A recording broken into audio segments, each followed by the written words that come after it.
For me, one of the most poignant moments in the story of Jesus happens on the night he was betrayed.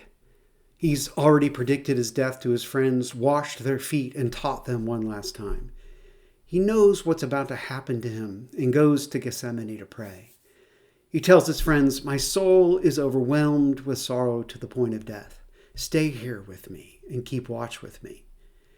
As he faces his most profound moments of grief, preparing for torture and the betrayal that lays ahead of him, his one plea was, "Stay with me, be with me, watch with me."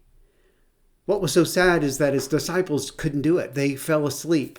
Their spirits were willing, but their flesh was weak. Jesus was left alone.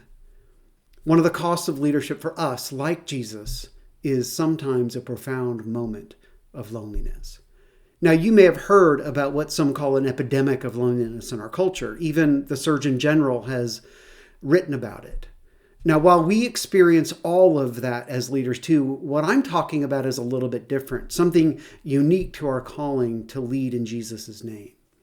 And if you've been a leader for any significant amount of time, you'll recognize some of these realities. First, there are times in our roles when we're singularly responsible. Only you are authorized to make the decision or do the specific work required in the moment. Things like hiring and firing, disciplining team members, and cutting a budget. Often this work puts us at odds with people we really love. And second, there's times when you feel that no one can relate or understand the weight that you carry. When you describe your challenges to others, it seems like you're speaking a foreign language. Just no one gets it. And third, and if you lead a team, particularly if you're the prime leader, everyone on your team shares something that you can never experience. And that's the effect of your own leadership. There's a significant difference between the experience of belonging and place from those on a team and those who lead a team. Most leaders experience that phenomenon as a form of loneliness. Now, Jesus was a singular in his character and his calling to reconcile women and men back to God. That singularity was part of his incarnation, part of his love for us. And sometimes we share his life in this unique burden as we lead. It can get lonely. Now, I don't buy the argument that leaders need to stand apart from their teams. I think that's a myth. Remember, even Jesus was vulnerable with his disciples. He admitted in the garden that he was overwhelmed to the point of death. Our singularity and our roles of leadership do not require isolation or separation. It does, however, require wisdom, strength, and people in our lives to whom we can confide beyond our teams.